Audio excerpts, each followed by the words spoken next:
Visualisation ടെക്നിക്കിനെ കുറിച്ച് വിശദമാക്കുകയാണ് doctor Murphy. ഒരു ചിത്രം 1000 വാക്കുകൾക്ക് തുല്യമാണ്. ഈ രീതി പ്രത്യേകിച്ചും ഉപയോഗപ്രദമെന്ന് തോന്നുന്ന ഒരു മേഖലയാണ് വസ്തുവകകൾ വിൽക്കുന്നത്. നിങ്ങൾക്കും ആത്യന്തികമായി വാങ്ങുന്നയാൾക്കും നിങ്ങളുടെ വില ശരിയും ന്യായവുമാണെന്ന് ആദ്യം നിങ്ങളുടെ മനസ്സിൽ സ്വയം തൃപ്തിപ്പെടുത്താൻ ഞാൻ നിർദ്ദേശിക്കുന്നു. ഇത് ചെയ്തതിന് ശേഷം നിങ്ങളുടെ മനസ്സ് ശാന്തമാക്കി വിശ്രമിക്കുക, വിട്ടയക്കുക. എല്ലാ മാനസിക പ്രശ്നങ്ങളെയും പരമാവധി കുറയ്ക്കുന്ന മയക്കവും ഉറക്കവുമുള്ള അവസ്ഥയിലേക്ക് പോവുക. ഇപ്പോൾ നിങ്ങളുടെ കൈകളിലെ ചെക്ക് ചിത്രീകരിക്കുക. ചെക്കിൽ സന്തോഷിക്കുക. ചെക്കിന് നന്ദി പറയുക. നിങ്ങളുടെ മനസ്സിൽ സൃഷ്ടിച്ച മുഴുവൻ ദൃശ്യവൽക്കരണത്തിന്റെയും സ്വാഭാവികത അനുഭവിച്ച് ഉറങ്ങാൻ പോവുക. ഒരു സ്ത്രീ ദീർഘവും കൈപ്പേറിയതുമായ കുടുംബ തർക്കത്തിൽ അകപ്പെട്ടു. എഴുത്തുകാരന്റെ ഉപദേശപ്രകാരം അവൾ തന്റെ പ്രശ്നങ്ങൾ പരിഹരിക്കപ്പെട്ടതായി മനസ്സിൽ കണ്ട് അത് വളരെ ഹ്രസ്വമായി ഇത് ദൈവിക ക്രമത്തിൽ പൂർത്തിയായി എന്നൊരു വാചകം ഉണ്ടാക്കി. അവളെ സംബന്ധിച്ചിടത്തോളം ഈ വാക്കുകൾ തർക്കത്തിന്റെ സമാപനത്തെ അർത്ഥമാക്കി. എല്ലാ രാത്രികളിലും അവൾ അവളുടെ ചാരി കസേരയിലിരുന്നു. അവളുടെ ശരീരം വിശ്രമിക്കുകയും ഉറക്കത്തിന്റെ അവസ്ഥയിലേക്ക് പ്രവേശിക്കുകയും ചെയ്യുന്ന സമയങ്ങളിൽ അവൾ സാവധാനത്തിലും നിശബ്ദമായും വികാരഭരിതമായും അത് ദൈവത്തിന്റെ കരുണ കൊണ്ട് പരിഹരിക്കപ്പെട്ടു എന്ന പ്രസ്താവന വീണ്ടും വീണ്ടും ഉറപ്പിച്ചു. സമാധാനവും ശാന്തതയും അവൾ സ്വയം കൈവരിക്കുന്നതായി കണ്ടെത്തി. പിന്നെ അവൾ അവളുടെ ഗാഢവും സാധാരണവുമായ ഉറക്കത്തിലേക്ക് പോയി. 11ാം ദിവസം കോടതിക്ക് പുറത്ത് കേസ് തീർപ്പാക്കിയെന്നാണ് മർഫി പറയുന്നത്. നന്ദിയുള്ള ഹൃദയം എല്ലായ്പ്പോഴും ലോകത്തിന്റെ സൃഷ്ടിപരമായ ശക്തികളോട് അടുത്താണ്. പ്രവർത്തനത്തിന്റെയും പ്രതികരണത്തിന്റെയും ലോക നിയമത്തെ അടിസ്ഥാനമാക്കി സ്നേഹത്തിന്റെ ഭാഷയിൽ എണ്ണമറ്റ അനുഗ്രഹങ്ങൾ അതിലേക്കൊഴുകുന്നു. 3 കുട്ടികളുള്ള ഒരമ്മയുടെ അനുഭവം പങ്കുവച്ചിരിക്കുന്നത് നോക്കൂ. ജോലിയും പിന്തുണയും ഇല്ലാതെ ഏകദേശം 3 ആഴ്ച എല്ലാ രാത്രിയും രാവിലെയും അവൾ ആവർത്തിച്ചു, പിതാവേ, എന്റെ സമ്പത്തിന് നന്ദി. അവൾ ഇത് ശാന്തമായും സമാധാനപരമായും ചെയ്തു. നന്ദിയുടെ വികാരം അവളുടെ മനസ്സിൽ ആധിപത്യം സ്ഥാപിക്കുന്നത് വരെ തുടർന്നു. അവളുടെ മനസ്സും ഹൃദയവും സ്വീകാര്യതയിലേക്ക് ഉയർത്തപ്പെട്ടു. ഇല്ലായ്മ, ദാരിദ്ര്യം, വിഷമം തുടങ്ങിയ ചിന്തകൾ അവളുടെ മനസ്സിൽ വരുമ്പോൾ അവൾ വീണ്ടും നന്ദി പിതാവേ എന്ന് ആവർത്തിക്കും. അധികം വൈകാതെ 5 വർഷം മുമ്പ് ജോലി ചെയ്തിരുന്ന ഒരു കമ്പനിയിൽ അവൾക്ക് വീണ്ടും ജോലി ലഭിച്ചു. പ്രാർത്ഥനയിൽ വ്യർത്ഥമായ ആവർത്തനങ്ങൾ ഉപയോഗിക്കരുത്. ആരോഗ്യവാനായിരിക്കുക എന്നത് സാധാരണമാണ്. രോഗിയായിരിക്കുക എന്നത് അസാധാരണമാണ്. നിങ്ങൾ അല്ലെങ്കിൽ മറ്റൊരാൾക്ക് ആരോഗ്യം, ഐക്യം, സമാധാനം എന്നിവ ഉറപ്പിക്കുമ്പോൾ നിങ്ങളുടെ ഉപബോധ മനസ്സിന്റെ നെഗറ്റീവ് പാറ്റേണുകൾ നിങ്ങൾ പുനഃക്രമീകരിക്കുന്നു. തെറ്റായ വിശ്വാസങ്ങൾ, അടിസ്ഥാനരഹിതമായ ഭയങ്ങൾ, ഉപബോധ മനസ്സിൽ തങ്ങി നിൽക്കുന്ന നിഷേധാത്മക പാറ്റേണുകൾ എന്നിവ മൂലമാണ് അസുഖമുണ്ടാകുന്നതെന്ന് നിങ്ങൾ നിങ്ങളെയും രോഗിയെയും ബോധ്യപ്പെടുത്തുന്ന ഒരു മാനസിക പരിശീലന രീതിയാണ് ആർഗ്യുമെന്റേറ്റീവ് രീതി. ശരീരത്തിൽ രൂപപ്പെട്ടിരിക്കുന്ന വികലമായ വളച്ചൊടിച്ച ചിന്താരീതി മൂലമാണ് രോഗം അല്ലെങ്കിൽ അസുഖം ഉണ്ടാകുന്നത്. എല്ലാ രോഗശാന്തിയുടെയും അടിസ്ഥാനം വിശ്വാസത്തിന്റെ മാറ്റമാണെന്ന് രോഗിയോട് വിശദീകരിക്കുന്നു. ഉപബോധ മനസ്സാണ് ശരീരത്തെയും അതിന്റെ എല്ലാ അവയവങ്ങളെയും സൃഷ്ടിച്ചതെന്നും ചൂണ്ടിക്കാണിക്കുന്നു. അതിനാൽ അതെങ്ങനെ സുഖപ്പെടുത്തണമെന്നും ഉപബോധ മനസ്സിന് അറിയാം. ദൈവം ആനന്ദമാണ്, അതിരുകളില്ലാത്ത സ്നേഹം, അനന്തമായ ബുദ്ധി, സർവശക്തൻ. ഏതൊരാളും ഇങ്ങനെ അടിയുറച്ച് ദൈവത്തിൽ വിശ്വസിക്കുമ്പോൾ ഈ വഴികളിലൂടെ നിശബ്ദമായി അവരുടെ ഉപബോധ മനസ്സ് ഒരു പുതിയ ആത്മീയ തലത്തിലേക്ക് ഉയർത്തപ്പെടുന്നു. രോഗിയുടെ മനസ്സിലും ശരീരത്തിലും ദൈവസ്നേഹത്തിന്റെ അനന്തമായ സമുദ്രം അലിഞ്ഞു ചേരുന്നതായി അവർക്ക് അനുഭവപ്പെടുന്നു. ജീവിതത്തിന്റെയും സ്നേഹത്തിന്റെയും അനന്തമായ സമുദ്രത്തിന്റെ സാന്നിധ്യത്തിൽ അലോസരപ്പെടുത്തുന്നതോ വിഷമിപ്പിക്കുന്നതോ ആയ എന്തും ഇപ്പോൾ പൂർണ്ണമായും നിർവീര്യമാക്കിയിരിക്കുന്നു. ധ്യാനിക്കുന്നതിലൂടെ ആരോഗ്യത്തിന്റെയും സമാധാനത്തിന്റെയും ദൈവികമായ ഒരു ഊർജം നമ്മൾ സൃഷ്ടിക്കുന്നു. മാനസിക ജീവിതത്തിന്റെ 90% ഉപബോധ മനസ്സാണ്. അതിന്റെ അത്ഭുതകരമായ ശക്തി ഉപയോഗിക്കുന്നതിൽ നിങ്ങൾ പരാജയപ്പെട്ടാൽ വളരെ ഇടുങ്ങിയ പരിധിക്കുള്ളിൽ ജീവിക്കാൻ നിങ്ങൾ സ്വയം നിർബന്ധിതമാകുന്നു. നിങ്ങളുടെ ഉപബോധ മനസ്സ് അനന്തമായ ജീവിതത്തോടും അതിരുകളില്ലാത്ത ജ്ഞാനത്തോടും ബന്ധപ്പെട്ടിരിക്കുന്നു. അതിന്റെ പ്രേരണകളും ആശയങ്ങളും എല്ലായ്പ്പോഴും ജീവനുള്ളതാണ്. അത് നിങ്ങളോട് അവബോധം, പ്രേരണകൾ, ഊഹങ്ങൾ, ആശയങ്ങൾ എന്നിവയിൽ സംസാരിക്കുന്നു. മികച്ച കലാകാരന്മാർ, സംഗീതജ്ഞർ, കവികൾ, പ്രഭാഷകർ, എഴുത്തുകാരെന്നിവർ അവരുടെ ഉപബോധ മനസ്സുകളാൽ എപ്പോഴും പ്രചോദിപ്പിക്കപ്പെടുന്നു. പ്രശസ്തനായ ഒരു എഴുത്തുകാരന്റെ അനുഭവം നോക്കൂ. അദ്ദേഹം ഉറങ്ങാൻ പോകുന്നതിന് മുമ്പ് തനിക്കു വേണ്ടി കഥകൾ വികസിപ്പിക്കുവാനുള്ള ചുമതല തന്റെ ഉപബോധ മനസ്സിനെ ചുമതലപ്പെടുത്തിയിരുന്നു. ബാങ്ക് അക്കൗണ്ടിൽ നിക്ഷേപിച്ചിരിക്കുന്ന പണത്തിൽ കുറവ് വരുമ്പോഴെല്ലാം നല്ല മാർക്കറ്റ് ചെയ്യാവുന്ന ഒരു ത്രില്ലർ തരണമെന്ന് ഉപബോധ മനസ്സിനോട് ആവശ്യപ്പെടുന്നത് അദ്ദേഹത്തിന്റെ പതിവായിരുന്നു. ഒരു സീരിയൽ പോലെ പലപ്പോഴും ഓരോ കഷ്ണം കഥയാണ് തനിക്ക് ലഭിച്ചതെന്ന് അദ്ദേഹം പറയുന്നു. അദ്ദേഹത്തിന്റെ എല്ലാ മഹത്തായ രചനകളും തന്റെ ഉപബോധ മനസ്സിന്റെ സംഭരണിയിൽ നിന്നും ചികഞ്ഞെടുക്കാനുള്ള അദ്ദേഹത്തിന്റെ കഴിവിന്റെ ഫലമായിരുന്നു. എല്ലാ പ്രാർത്ഥനകൾക്കും ഉത്തരം ലഭിക്കുന്നില്ല. അതെല്ലാവർക്കും അറിയാം. പ്രാർത്ഥന പ്രവർത്തിക്കണമെങ്കിൽ അതിന്റെ ശാസ്ത്രീയ അടിത്തറയെക്കുറിച്ച് വ്യക്തമായ ധാരണയോടെ അത് ഫലപ്രദമായി ഉപയോഗിക്കാൻ സാധിക്കണം. പ്രാർത്ഥന പരാജയപ്പെടാനുള്ള പ്രധാന കാരണങ്ങൾ ആത്മവിശ്വാസക്കുറവും അമിതമായ പരിശ്രമവുമാണ്. നിങ്ങൾ ഉപബോധ മനസ്സിനെ നെഗറ്റീവായി ഉപയോഗിക്കുകയാണെങ്കിൽ അത് പരാജയവും ആശയക്കുഴപ്പവും സൃഷ്ടിക്കുന്നു. എന്നാൽ ഉപബോധ മനസ്സിനെ ക്രിയാത്മകമായി ഉപയോഗിക്കുമ്പോൾ അത് മാർഗനിർദ്ദേശവും സ്വാതന്ത്ര്യവും മനസ്സമാധാനവും നൽകുന്നു.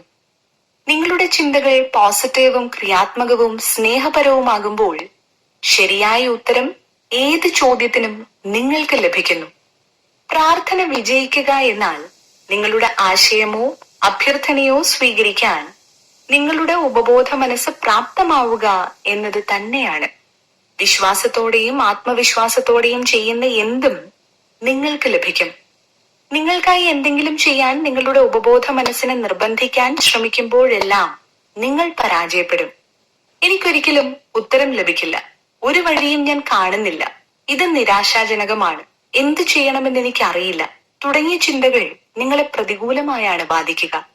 നിങ്ങളൊരു ടാക്സിയിൽ കയറി ഡ്രൈവർക്ക് ഒരുപാട് വ്യത്യസ്ത ദിശകൾ കാണിക്കുന്നുവെന്ന് സങ്കല്പിക്കുക.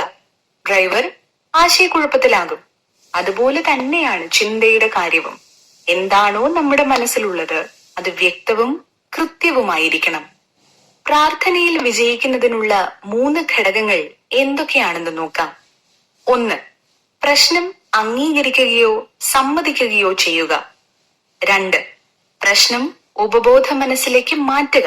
അതിന് മാത്രമേ ഏറ്റവും ഫലപ്രദമായ പരിഹാരമോ വഴിയോ അറിയൂ. 3. അത് ചെയ്തു എന്ന ആഴത്തിലുള്ള ബോധ്യത്തോടെ വിശ്രമിക്കുക. സംശയവും മടിയും നിങ്ങളുടെ പ്രാർത്ഥനയെ ദുർബലപ്പെടുത്തുകയുള്ളൂ. ഞാൻ സുഖം പ്രാപിച്ചെങ്കിൽ എന്ന് ഞാൻ ആഗ്രഹിക്കുന്നു, അല്ലെങ്കിൽ ഇത് പ്രാവർത്തികമാകുമെന്ന് ഞാൻ പ്രതീക്ഷിക്കുന്നു എന്ന് സ്വയം പറയരുത്. മറിച്ച് നിങ്ങളുടെ ചിന്ത ഉറച്ചതായിരിക്കണം. ഞാൻ സുഖം പ്രാപിക്കും എന്നതെനിക്ക് ഉറപ്പാണ്. ഈ രീതിയിലായിരിക്കണം നിങ്ങളുടെ ചിന്ത. നിങ്ങൾ പ്രാർത്ഥിക്കുന്നതിന്റെ വിപരീത ഫലം നിങ്ങൾക്ക് ലഭിക്കുമ്പോൾ, നിങ്ങളുടെ ആഗ്രഹങ്ങളും ഭാവനകളും വൈരുദ്ധ്യത്തിലാകുമ്പോൾ നിങ്ങളുടെ ഭാവനയ്ക്ക് മാറ്റമില്ലാതെ തുടരുക.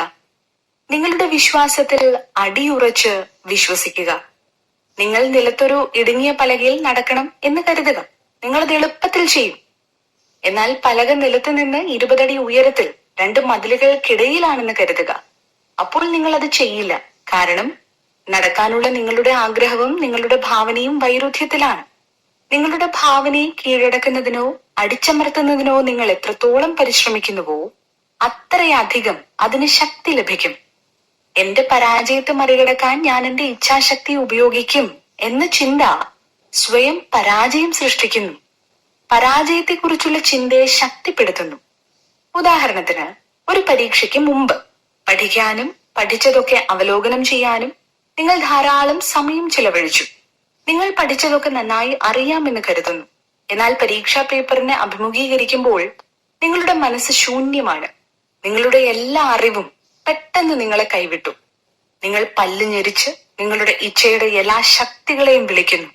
എന്നാൽ നിങ്ങൾ എത്ര കഠിനമായി ശ്രമിക്കുന്നുവോ അത്രയധികം അറിവ് ഓടിപ്പോകുന്നതായി തോന്നുന്നു. നിരാശയോടെ നിങ്ങൾ പരീക്ഷാ മുറിയിൽ നിന്നും ഇറങ്ങി. മാനസിക സമ്മർദ്ദം ലഘൂകരിക്കുന്നു. ഏതാനും മിനിറ്റുകൾക്ക് മുമ്പ് നിങ്ങൾ വളരെ തീവ്രമായി വേട്ടയാടിയിരുന്ന ഉത്തരങ്ങൾ പെട്ടെന്ന് നിങ്ങളുടെ മനസ്സിലേക്ക് ഒഴുകിയെത്തുന്നു. നിങ്ങൾ സ്വയം ഓർക്കാൻ നിർബന്ധിച്ചതാണ് തെറ്റ്. ആഗ്രഹത്തിന്റെയും ഭാവനയുടെയും വൈരുദ്ധ്യം പരിഹരിക്കപ്പെടണം. നിങ്ങളുടെ ആഗ്രഹം നേടുന്നതിനുള്ള തടസ്സങ്ങളിലാണ് നിങ്ങളുടെ ശ്രദ്ധ കേന്ദ്രീകരിക്കുന്നതെങ്കിൽ അത് ആഗ്രഹം നേടാനുള്ള മാർഗങ്ങളിൽ നിന്നും നിങ്ങളെ വ്യതിചലിപ്പിക്കുന്നു. അതുകൊണ്ട് ഇപ്പോഴും ലക്ഷ്യത്തെക്കുറിച്ച് മാത്രമായിരിക്കണം നിങ്ങളുടെ ചിന്ത, അല്ലാതെ പരാജയപ്പെട്ടാൽ എന്ത് സംഭവിക്കും എന്നതായിരിക്കരുത്. നിങ്ങൾക്ക് സാമ്പത്തിക ബുദ്ധിമുട്ടുകൾ ഉണ്ടെങ്കിൽ അതിനർത്ഥം നിങ്ങൾക്ക് ധാരാളം പണമുണ്ടെന്നും ചിലത് മിച്ചം വരുമെന്നും നിങ്ങളുടെ ഉപബോധ മനസ്സിന് നിങ്ങൾ ബോധ്യപ്പെടുത്തിയിട്ടില്ല എന്നാണ്. ചില ആളുകൾ ആഴ്ചയിൽ കുറച്ചു മണിക്കൂറുകൾ ജോലി ചെയ്യുകയും അതിശയകരമായി പണം സമ്പാദിക്കുകയും ചെയ്യുന്നു. വിയർപ്പും കഠിനാധ്വാനവും മാത്രമാണ് സമ്പന്നനാകാനുള്ള ഏക വഴി എന്ന് വിശ്വസിക്കരുത്. നിങ്ങൾ ചെയ്യാൻ ഇഷ്ടപ്പെടുന്ന കാര്യം ചെയ്യുക. അത് ചെയ്യുമ്പോൾ കിട്ടുന്ന സന്തോഷം തന്നെയാണ് പ്രധാനം. സമ്പത്ത് ആത്യന്തികമായി വ്യക്തിയുടെ ഭാഗത്തു നിന്നുള്ള ഉപബോധ മനസ്സിനപ്പുറം മറ്റൊന്നുമല്ല എന്നാണ് ഡോക്ടർ ജോസഫ് മർഫി അഭിപ്രായപ്പെടുന്നത്. ഞാനൊരു കോടീശ്വരനാണ് എന്ന് പറഞ്ഞാൽ നിങ്ങൾ കോടീശ്വരനാകില്ല. സമ്പത്തിന്റെയും സമൃദ്ധിയുടെയും ആശയം നിങ്ങളുടെ മാനസികാവസ്ഥയിൽ കെട്ടിപ്പടുക്കുന്നതിലൂടെ നിങ്ങൾക്ക് സമ്പന്നനാകാം എന്നാണ് ഡോക്ടർ മർഫി പറയുന്നത്. ഒരു ദിവസം 3-4 തവണ സമ്പത്ത്, വിജയം ഈ വാക്കുകൾ ആവർത്തിക്കുക. നിങ്ങളത് ഉച്ചരിക്കുമ്പോൾ ഒരു വൈരുദ്ധ്യവുമില്ല. കൂടാതെ നിങ്ങൾ സമ്പത്തെന്ന ആശയത്തിൽ വസിക്കുമ്പോൾ സമ്പത്തെന്ന വിചാരം നിങ്ങളുടെ ഉള്ളിൽ ഉയരും. സമ്പത്തെന്ന വിചാരം സമ്പത്തുണ്ടാക്കുന്നു. അതെപ്പോഴും മനസ്സിൽ വെക്കുക. നിങ്ങളുടെ ഉപബോധ മനസ്സ് ഒരു ബാങ്ക് പോലെയാണ്. അത് സമ്പത്തിന്റെയോ ദാരിദ്ര്യത്തിന്റെയോ ആശയമായിരിക്കട്ടെ, നിങ്ങൾ നിക്ഷേപിക്കുന്നതോ അതിൽ പതിഞ്ഞതോ ആയ ഏതൊരു കാര്യത്തെയും അത് വലുതാക്കുന്നു. സമ്പത്ത് തിരഞ്ഞെടുക്കുക. നിങ്ങളുടെ ഉപബോധ മനസ്സ് നിങ്ങളുടെ ഭയവും നിഷേധാത്മക പ്രസ്താവനയും നിങ്ങളുടെ അഭ്യർത്ഥനയായി സ്വീകരിക്കുകയും നിങ്ങളുടെ ജീവിതത്തിലേക്ക് തടസ്സങ്ങളും കാലതാമസങ്ങളും കുറവുകളും പരിമിതികളും കൊണ്ടുവരികയും ചെയ്യുന്നു. നിങ്ങളുടെ ഉപബോധ മനസ്സ് സമ്പത്തിന്റെ വിചാരമുള്ളവർക്ക് കൂടുതൽ സമ്പത്ത് കൂട്ടിച്ചേർക്കും. ഇല്ലായ്മയുള്ളവനോട് കൂടുതൽ കുറവ് കൂട്ടിച്ചേർക്കും. നിങ്ങളുടെ ഉപബോധ മനസ്സ് നിങ്ങൾ അതിൽ നിക്ഷേപിക്കുന്നത് എന്തും വർദ്ധിപ്പിക്കുകയും വലുതാക്കുകയും ചെയ്യുന്നു. എല്ലാ ദിവസവും രാവിലെ നിങ്ങൾ ഉണരുമ്പോൾ സമൃദ്ധി, വിജയം, സമ്പത്ത്, സമാധാനം എന്നിവയെക്കുറിച്ചുള്ള ചിന്തകൾ നിക്ഷേപിക്കുക. എന്നിട്ടും എന്തുകൊണ്ടാണ് ഫലം കാണാത്തത് എന്ന് ചിന്തിക്കുന്നുവെങ്കിൽ നിങ്ങൾ ഭയത്തിന്റെ ചിന്തകളിൽ മുഴുകിയതിനാൽ നിങ്ങൾക്ക് ഫലം ലഭിച്ചില്ല എന്ന് മനസ്സിലാക്കേണ്ടിയിരിക്കുന്നു. അത് നിങ്ങൾ സ്വീകരിച്ച നന്മയെ നിർവീര്യമാക്കി. നിങ്ങളൊരു വിത്ത് നിലത്ത് വെക്കുമ്പോ പിന്നീട് അത് വീണ്ടും കുഴിക്കരുത്. നിങ്ങൾ അതിനെ വേര് പിടിക്കാനും വളരാനും അനുവദിക്കുക. എനിക്ക് പണം അടയ്ക്കാൻ കഴിയില്ല എന്ന് നിങ്ങൾ പറയാൻ പോവുകയാണ് എന്ന് കരുതുക. ഞാൻ ചെയ്യും എന്നതിൽ കൂടുതൽ മുന്നോട്ട് പോകുന്നതിന് മുമ്പ് വാചകം നിർത്തുക. നിങ്ങളുടെ ചിന്തയെ അത്തരത്തിലുള്ള സൃഷ്ടിപരമായ ഒന്നാക്കി മാറ്റുക. എന്റെ എല്ലാ വഴികളിലും ഞാൻ അഭിവൃദ്ധി പ്രാപിക്കും എന്നതുപോലുള്ള ഒന്ന്. നിങ്ങളുടെ സമ്പത്ത് നിങ്ങളുടെ ഉപബോധ മനസ്സിനെ ആശ്രയിച്ചിരിക്കുന്നു. സമ്പത്തിന്റെ അഭാവത്തിന്റെ യഥാർത്ഥ കാരണം വിജയകരവും സമ്പന്നരുമായ വ്യക്തികളിലുള്ള അസൂയയാണ്. പകരം അഭിനന്ദിക്കുക. മറ്റുള്ളവരുടെ വിജയം ആഘോഷിക്കുക. പറയുക, ഇത് അതിശയകരമല്ലേ, ആ മനുഷ്യന്റെ ഐശ്വര്യത്തിൽ ഞാൻ സന്തോഷിക്കുന്നു, അദ്ദേഹത്തിന് കൂടുതൽ വലിയ സമ്പത്ത് ഞാൻ ആശംസിക്കുന്നു. സത്യസന്ധമായി പണം സമ്പാദിക്കുന്നതായി നിങ്ങൾ കരുതുന്ന ഒരാളെ വിമർശിക്കുകയും വിഷമിപ്പിക്കുകയും ചെയ്യുന്നത് നിർത്തുക. സമ്പന്നരാകാനും സമൃദ്ധമായ ജീവിതം നേടാനുമുള്ള അവകാശം എല്ലാവർക്കുമുണ്ട്. ആത്മീയമായും മാനസികമായും ഭൗതികമായും വളരാൻ നിങ്ങൾക്ക് സാധിക്കും. പണവുമായി ചങ്ങാത്തം കൂടുക. അപ്പോൾ നിങ്ങൾക്ക് ആവശ്യമുള്ളതും അതിലേറെയും എപ്പോഴും ഉണ്ടായിരിക്കും. ഈ ആഗ്രഹത്തിന് ലജ്ജയോ സംശയമോ തോന്നരുത്. ആഴമേറിയ തലത്തിൽ അത് പൂർണ്ണവും സന്തോഷകരവും കൂടുതൽ അത്ഭുതകരവുമായ ജീവിതത്തിനുള്ള ആഗ്രഹമാണ്. അത് ഈ ലോകം നിങ്ങളിൽ ഉണ്ടാക്കിയെടുത്ത ആഗ്രഹമാണ്. ഒരിക്കലും അതൊരു തെറ്റല്ല. നിങ്ങൾക്ക് പണം വേണമെങ്കിൽ മറ്റൊന്നും പ്രധാനമല്ല. നിങ്ങൾക്കത് ലഭിച്ചേക്കാം. എന്നാൽ എന്ത് വില കൊടുത്തും മനസമാധാനം, ഐക്യം, സ്നേഹം, സന്തോഷം, പൂർണ്ണ ആരോഗ്യം എന്നിവയ്ക്കുള്ള വിശപ്പ് നിങ്ങൾ തൃപ്തിപ്പെടുത്തണം. മരണക്കിടക്കയിൽ കിടക്കുന്ന ആരും അവൻ പണമുണ്ടാക്കാൻ കൂടുതൽ സമയം ചെലവഴിച്ചിരുന്നെങ്കിൽ എന്നാഗ്രഹിക്കുന്നില്ല. നിങ്ങൾക്ക് ദശലക്ഷക്കണക്കിന് ഡോളർ സമ്പാദിക്കാം. പക്ഷേ മനസ്സമാധാനവും ഐക്യവും ആരോഗ്യവും എപ്പോഴും ഉണ്ടായിരിക്കണമെന്നില്ല. ദാരിദ്ര്യത്തിൽ ഒരു പുണ്യവുമില്ല. മറ്റേതൊരു മാനസിക രോഗത്തെയും പോലെ ഇതൊരു രോഗമാണ്. നിങ്ങൾ വിമർശിക്കുന്നതിനെ നിങ്ങൾക്ക് സ്വന്തമാക്കാനാവില്ല. പണം വർദ്ധിപ്പിക്കാൻ നിങ്ങൾക്ക് ഉപയോഗിക്കാവുന്ന ഒരു ലളിതമായ സാങ്കേതികത ഇതാ. ഇനി പറയുന്ന പ്രസ്താവന ദിവസത്തിൽ പല തവണ ഉപയോഗിക്കുക. എനിക്ക് പണം ഇഷ്ടമാണ്. ഞാനത് ഇഷ്ടപ്പെടുന്നു. ഞാനത് ബുദ്ധിപരമായും ക്രിയാത്മകമായും വിവേകത്തോടെയും ഉപയോഗിക്കുന്നു. എന്റെ ജീവിതത്തിൽ ഏതവസ്ഥയിലും പണം എന്നിലേക്ക് ഒഴുകുന്നു. ഞാനിത് നല്ലതിന് മാത്രം ഉപയോഗിക്കുന്നു. എന്റെ നന്മയ്ക്കും എന്റെ മനസ്സിന്റെ സമ്പത്തിനും ഞാൻ നന്ദിയുള്ളവനാണ്. ഒരനുഭവം നോക്കൂ. ഒരു ഫിസിഷ്യൻ ആവുക എന്നത് ഒരാൾക്ക് അതിയായ ആഗ്രഹമുണ്ടായിരുന്നു. പഠനത്തിൽ മിടുക്കനായിരുന്ന അവന് പക്ഷേ മെഡിക്കൽ പഠനത്തിന് പണമില്ലായിരുന്നു. പണം കണ്ടെത്തുന്നതിനായി അദ്ദേഹം ഡോക്ടർമാരുടെ ഓഫീസുകൾ വൃത്തിയാക്കി. എല്ലാ രാത്രിയിലും ഉറങ്ങുന്നതിന് മുമ്പ് വലിയ ബോൾഡ് അക്ഷരങ്ങളിൽ തന്റെ പേരുള്ള ഒരു മെഡിക്കൽ ഡിപ്ലോമ അവൻ ദൃശ്യവൽക്കരിച്ചു. 4 മാസത്തോളം അവനത് തുടർന്നു. അധികം വൈകാതെ ഒരു ഡോക്ടർ അവനോട് ചോദിച്ചു അദ്ദേഹത്തിന്റെ സഹായിയാകാൻ താല്പര്യമുണ്ടോ എന്ന്. മാത്രവുമല്ല, അവന്റെ പരിശീലനത്തിനായി അദ്ദേഹം പണവും നൽകി. ഡോക്ടർക്കൊപ്പം നിന്ന് അവൻ വിവിധ മെഡിക്കൽ കഴിവുകൾ പഠിച്ചു. അവന്റെ മിടുക്കിലും നിശ്ചയദാർഢ്യത്തിലും മതിപ്പുളവാക്കിയ അദ്ദേഹം പിന്നീടൊരു മെഡിക്കൽ സ്കൂളിൽ ചേരാൻ അവനെ സഹായിച്ചു. ഇന്ന് അദ്ദേഹം കാനഡയിലെ ഒരു പ്രമുഖ ഡോക്ടറാണ്. നിങ്ങൾ സമൃദ്ധിയുടെ മാനസികാവസ്ഥയിലേക്ക് പ്രവേശിക്കുമ്പോൾ സമൃദ്ധമായ ജീവിതത്തിന് ആവശ്യമായ എല്ലാ കാര്യങ്ങളും നിങ്ങളുടെ ജീവിതത്തിൽ സംഭവിക്കും. നിത്യവും ഇത് നിങ്ങളുടെ ഹൃദയത്തിൽ എഴുതുക. എന്റെ ഉപബോധ മനസ്സിന്റെ അനന്തമായ സമ്പത്തുമായി ഞാൻ ഒന്നാണ്. സമ്പന്നനും സന്തോഷവാനുമാവുക എന്നതും ജീവിത വിജയം നേടുന്നതും എന്റെ അവകാശമാണ്. പണം എന്നിലേക്ക് സ്വതന്ത്രമായും സമൃദ്ധമായും അനന്തമായും ഒഴുകുന്നു. എന്റെ യഥാർത്ഥ മൂല്യത്തെക്കുറിച്ച് ഞാൻ എപ്പോഴും ബോധവാനാണ്. ഞാൻ എന്റെ കഴിവുകൾ സൗജന്യമായി നൽകുന്നു. സാമ്പത്തികമായി ഞാൻ അത്ഭുതകരമായി അനുഗ്രഹിക്കപ്പെട്ടവനാണ്. ഇത് നിത്യവും പറയുന്നതിലൂടെ ഇവയെല്ലാം നിങ്ങളുടെ ഉപബോധ മനസ്സ് ഏറ്റെടുക്കുന്നു. ജീവിത വിജയം എന്നാൽ ആത്യന്തികമായി നിങ്ങൾ അനുഭവിക്കുന്ന സന്തോഷം തന്നെയാണ്. സമാധാനം, ഐക്യം, സമഗ്രത, സുരക്ഷിതത്വം, സന്തോഷം എന്നിങ്ങനെയുള്ള ജീവിതത്തിന്റെ യഥാർത്ഥ കാര്യങ്ങൾ അദൃശ്യമാണ്. അവ മനുഷ്യന്റെ ആഴത്തിൽ നിന്നാണ് വരുന്നത്. ഈ ഗുണങ്ങളെക്കുറിച്ച് ധ്യാനിക്കുന്നത് നമ്മുടെ ഉപബോധ മനസ്സിൽ അവ നമുക്ക് സ്വായത്തമാക്കാനുള്ള വഴികളും ഒരുക്കിത്തരുന്നു. പാറ്റയും തുരുമ്പും ഭക്ഷിക്കാത്ത, കള്ളന്മാർ കുത്തിത്തുറന്ന് മോഷ്ടിക്കാത്ത യഥാർത്ഥ സ്ഥലമാണത്. വിജയത്തിലേക്കുള്ള 3 ചുവടുകളിൽ സുപ്രധാനമായത് നിങ്ങൾ ചെയ്യാൻ ഇഷ്ടപ്പെടുന്ന കാര്യം ചെയ്യുക എന്നതാണ്. നിങ്ങളുടെ ജോലിയെ നിങ്ങൾ ഇഷ്ടപ്പെടുന്നില്ല എങ്കിൽ നിങ്ങൾക്കതിൽ സ്വയം വിജയിച്ചതായി കണക്കാക്കാനാവില്ല. നിങ്ങൾ ചെയ്യുന്നതെന്തും ഇഷ്ടത്തോടെ അതിന്റെ ആഴമറിഞ്ഞ് ചെയ്താൽ എത്ര പ്രയാസമേറിയ കാര്യമാണെങ്കിലും നിങ്ങൾക്കതിൽ വിജയിക്കാനാകും. എന്താണോ നിങ്ങൾ ചെയ്യുന്നത് അതിൽ മികച്ചതാവുക എന്നതാണ് രണ്ടാമത്തെ ഘട്ടം. അതായത് ഒരു ജോലിയുടെ കാര്യമാണെങ്കിൽ ജോലിയുടെ ചില പ്രത്യേക ശാഖകളിൽ വൈദഗ്ധ്യം നേടുകയും അതിൽ മികവ് പുലർത്താൻ ശ്രമിക്കുകയും ചെയ്യുക. അതുകൊണ്ട് ലോകത്തെ സേവിക്കാൻ നിങ്ങൾ ആഗ്രഹിക്കണം. ആളുകളുടെ ഉദ്ദേശങ്ങൾ വലുതും ശ്രേഷ്ഠവും കൂടുതൽ പരോപകാരവുമായിരിക്കണം. മൂന്നാമത്തെ ഘട്ടമാണ് ഏറ്റവും പ്രധാനപ്പെട്ടത്. നിങ്ങൾ ചെയ്യാൻ ആഗ്രഹിക്കുന്ന കാര്യം നിങ്ങളുടെ വിജയത്തിന് വേണ്ടി മാത്രമല്ല എന്ന് നിങ്ങൾ ഉറപ്പുണ്ടായിരിക്കണം. നിങ്ങളുടെ ആഗ്രഹം സ്വാർത്ഥമായിരിക്കരുത്.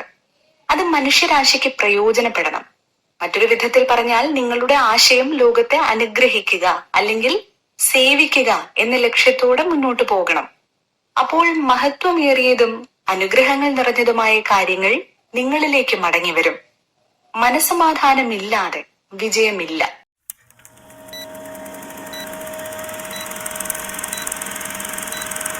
എല്ലാവരും ചാനൽ സബ്സ്ക്രൈബ് ചെയ്യുക. വീഡിയോ ഇഷ്ടമായെങ്കിൽ ലൈക്ക് ചെയ്യുക, കമൻറ്റ് ചെയ്യുക, ഷെയർ ചെയ്യുക. അടുത്ത ഭാഗം ഉടൻ ഉണ്ടായിരിക്കുന്നതാണ്. താങ്ക്സ്.